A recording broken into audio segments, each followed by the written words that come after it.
Always tracking, always alerting. Storm Team 8.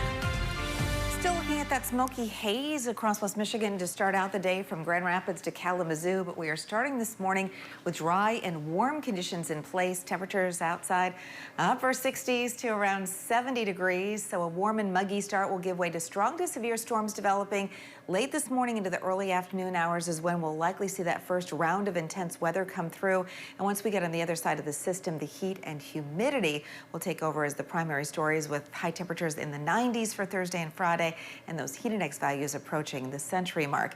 Here's a look at Storm Track Live this morning, and as you can see, really not much of anything going on immediately. The dynamics are associated with that warm front and area of low pressure back to our west. You can see already some intense thunderstorms developing from western Wisconsin into Minnesota, and as the system moves eastward, we've got this bullseye for severe weather potential across much of central and southern lower Michigan. Where we see the yellows on the map, that means that we will have a level 2 out of 5 risk for severe weather.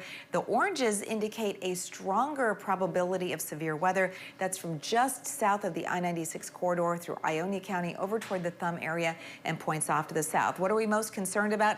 Damaging winds. This red area indicates that there's about a 30% chance that these communities will see some damaging winds associated with some of those thunderstorms.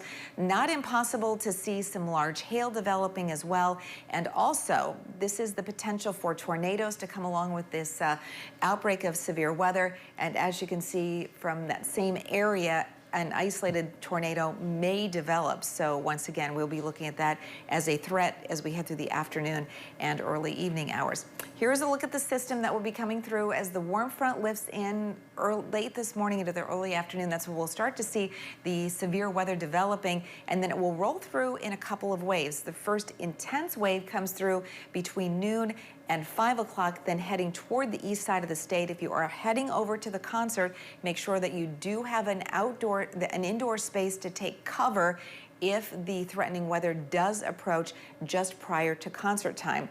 As you can see off to the east, they will see another round of thunderstorms likely triggering 6, 7, 8 o'clock this evening, and then finally that system will move off to our east, and it will open the door for mostly dry conditions for our Thursday. The hot air becomes the primary story though, with high temps near 90 into the low 90s on Friday, and that will come along with the heat index values approaching the century mark. Showers and storms then late Friday into early Saturday come along with a cool front, which will bring us back into refreshing air as we head into the weekend and early next week. So Tom, any issues this morning for drivers out there?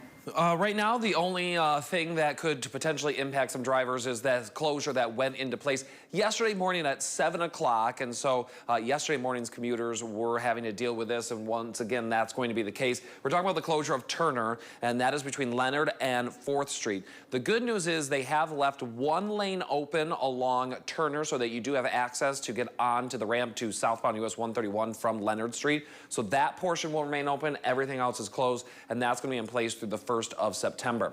Expanding the view and taking a look at the freeways heading into and around the downtown Grand Rapids area right now. If you are getting ready to head out the door, we do remain crash-free, so you should be looking at your normal commute times. I'll have another traffic update for you coming up in about 15 minutes. Teresa? All right, Tom.